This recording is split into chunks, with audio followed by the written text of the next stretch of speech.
wabarakatuh. Saya Nurul Agustina Ginting dengan NIM 2305135751 dari Prodi PGSD FKIP Unri 23B. Saya akan meresensi novel yang berjudul Perahu Kertas. Yang pertama, identitas novel. Judul buku, Perahu Kertas. Pengarang, Dewi Delustari. Penerbit, Benteng Pustaka. Tahun terbit, Agustus 2009. Jumlah halaman, 444 halaman. Editor, Hermawan Eksan. Ukuran buku, 20 cm. Sinopsis.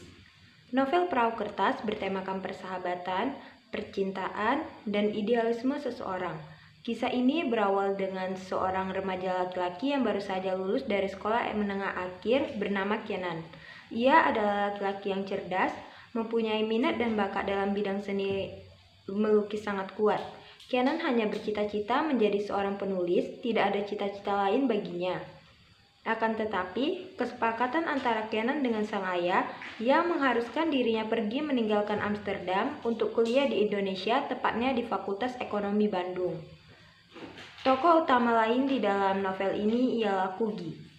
Kugy merupakan perempuan unik, mempunyai daya imaji yang sangat tinggi, kemudian bisa dibilang ia berpenampilan eksentrik, cenderung berantakan.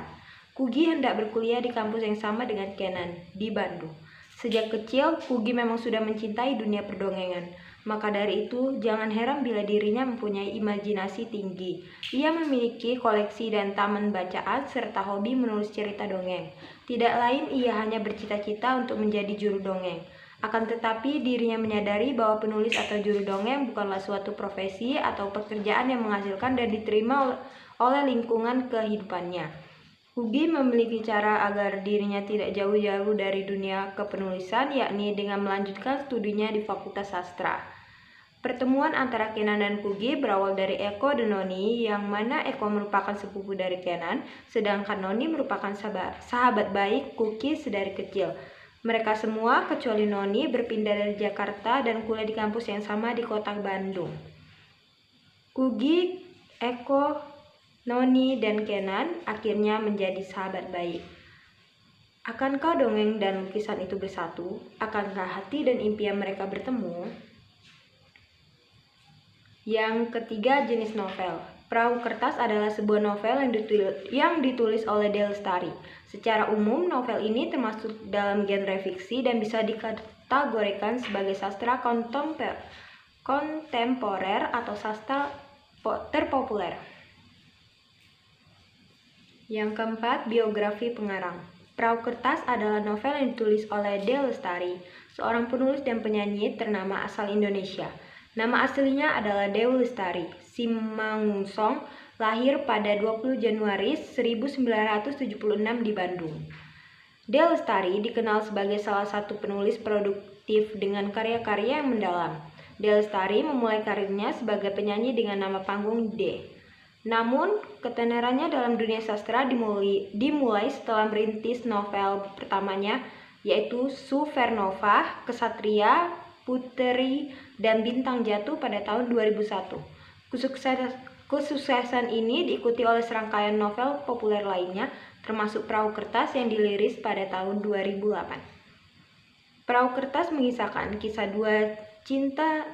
cinta dua remaja, Kugy dan Kenan, yang diwarnai dengan konflik dan perjalanan hidup. Novel ini meraih kesuksesan besar dan diadaptasi menjadi film pada tahun 2012. Delustari terus mengeksplorasi tema-tema kehidupan dan cinta dalam karya-karyanya, menjadikannya salah satu penulis terkemuka di Indonesia.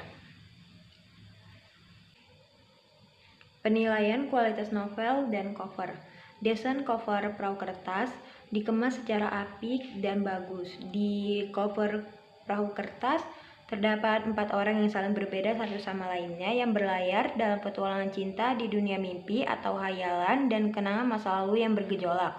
Keunggulan novel Perahu Kertas yang ditulis oleh Dewi Lestari adalah salah satu novel dengan cerita yang menarik dan unik. Novel ini mengusung tema persahabatan sekaligus percintaan berbalut mimpi, harapan, dan cita-cita yang dikemas secara apik. Kekurangan novel.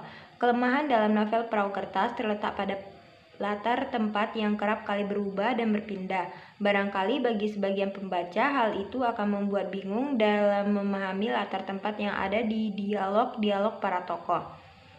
Unsur intrinsik novel Perahu Kertas. Yang pertama, tema. Dalam novel Perahu Kertas ini, tema yang diambil adalah persahabatan, percintaan. Tokoh dan watak tokoh. Yang pertama, Kugi. Kugi adalah gadis unik, berbadan mungil, penuh imajinasi, periang, sosok yang spontan, dan cenderung berantakan. Bisa dikatakan penampilannya eksentrik dan tomboy. Ia hobi menuliskan kalimat-kalimat, kemudian dibentuk menjadi sebuah perahu dan dihanyutkan ke sungai. Yang kedua, Kenan. Kenan mempunyai karakter yang penuh akan kejutan, cerdas, dan berjiwa seni. Yang ketiga, Noni. Noni adalah sahabat Kugi. Ia selayaknya menjadi saksi bisu perjalanan kehidupan Kugi. Hal itu karena Noni membantu semua keperluan pelajaran Kugi hampir setiap harinya. Yang keempat, Eko. Eko merupakan sepupu dari Kenan sejak SMA bersekolah di kota Bandung, hingga akhirnya mereka kuliah di universitas yang sama. Yang kelima, Karel. Karel adalah abang atau kakak laki-laki dari Kugi yang kerap memberikan suatu kepercayaan pada Kugi bahwa Kugi merupakan seorang dewa Neptunus. Yang keenam, Lude Laksmi. Lude merupakan sosok gadis Bali dan keponakan Pak Wayan, sahabat dari ibunya. Lude ini adalah perempuan yang anggun, pemalu, cerdas, dan perhatian. Yang ketujuh, Wanda. Wanda merupakan sepupu Noni. Wanda yang pernah dicomblangi oleh Kenan, hingga akhirnya mereka bisa menjadi sepasang kekasih, tetapi sayangnya kandas di tengah jalan karena konflik yang cukup besar. Wanda menunjukkan rasa cintanya pada Kenan. Ia selalu memperhatikan penampilan agar tetap sempurna. Yang kedelapan, Remy. Remy memiliki sifat yang ramah, perhatian, dan romantis. Hal itu terbukti bahwa dirinya yang kerap berusaha untuk membahagiakan Kugi pada saat dirinya masih menjadi kekasih Kugi. Konfliknya berawal dari Kugi dan Kenan yang saling mencintai, tetapi tidak mengungkapkan perasaannya. Hal tersebut membuat hubungan persahabatan mereka menjadi renggang. Dan akhirnya Kenan memutuskan tinggal di Ubud, Bali bersama sahabat ibunya yaitu Pak Wayan. Klimaksnya yaitu Kenan tidak bisa untuk terus-menerus tinggal di Bali dengan kondisi kesehatan sang ayah yang semakin memburuk. Dia harus pulang ke Jakarta dan memimpin perusahaan keluarganya. Kenan dan Lude sementara Kugi dengan Remy.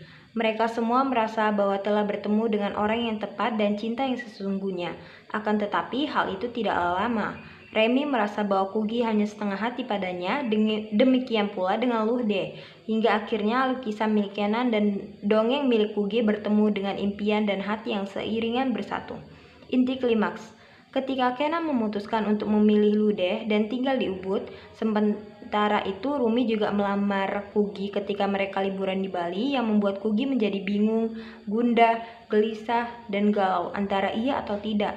Bingung memilih Kenan atau Rumi. Kugi menerima Rumi sementara hatinya tidak bisa melepaskan Kenan. Sementara Rumi sangat bahagia karena Kugi telah menerimanya. Tetapi kebahagiaan Rumi pun terusik ketika ia menemukan surat Kugi untuk Kenan yang terjatuh dari selipan buku istimewa yang diberikan Kugi kepadanya. Hingga Rumi pun menyadari bahwa sejak dulu Kugi telah jatuh cinta pada Kenan. Dengan kecewa dan berat hati pun ia mencoba untuk menerima kenyataannya bahwa hati Kugi bukanlah untuk dia sesungguhnya, walaupun Kugi menerima cincin pemberiannya. Menurut saya endingnya gantung dikarenakan Kenan telah menikah dengan Kugi tanpa ada perpanjangan cerita bagaimana mereka bisa bertemu kembali setelah masing-masing dari mereka memutuskan untuk berpisah dengan kekasih mereka. Hal ini menyebabkan cerita sebelumnya terkesan diceritakan pada saat ini atau terjadi pada waktu sekarang. Latarnya yaitu yang pertama di Amsterdam 1999, yang kedua di Jakarta Agustus 1999, yang ketiga di Bandung September 1999, yang keempat di rumah Pak Wayan. Gaya bahasa. Menggunakan bahasa sehari-hari yang mudah dipahami, menggunakan majas simile yang terdapat pada halaman 422, menggunakan majas personifikasi yang terdapat pada halaman 430. Amanat. Di novel karya D. Lestari ini, kita dapat mengambil berbagai amanat yang memuat di dalamnya. Hal itu bersikap Hal itu seperti bersikap rasional bahwa memang kenyataannya tidak semua hal yang kita impikan atau cita-citakan akan terwujud. Dengan kata lain, menerima realitas hidup yang sesungguhnya.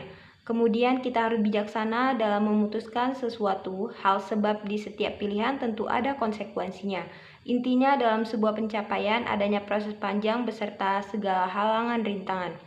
Melalui proses itu, kita diuji apakah kita mampu untuk menghadapi dan melewatinya atau justru berhenti di tengah jalan dan pasrah akan semuanya. Unsur ekstrinsik novel Perahu Kertas. Yang pertama, nilai ekonomi. Kenan hidup dalam keluarga yang berkecukupan atau kaya. Yang kedua, nilai sosial. Mempunyai banyak sahabat dan saling membantu satu sama lain. Nilai religiusnya yaitu ketika Kenan mendoakan orang tuanya yang sedang sakit stroke. Yang keempat, nilai moral, yaitu saling menghargai, tolong menolong dalam kebaikan, dan rasa saling menghormati.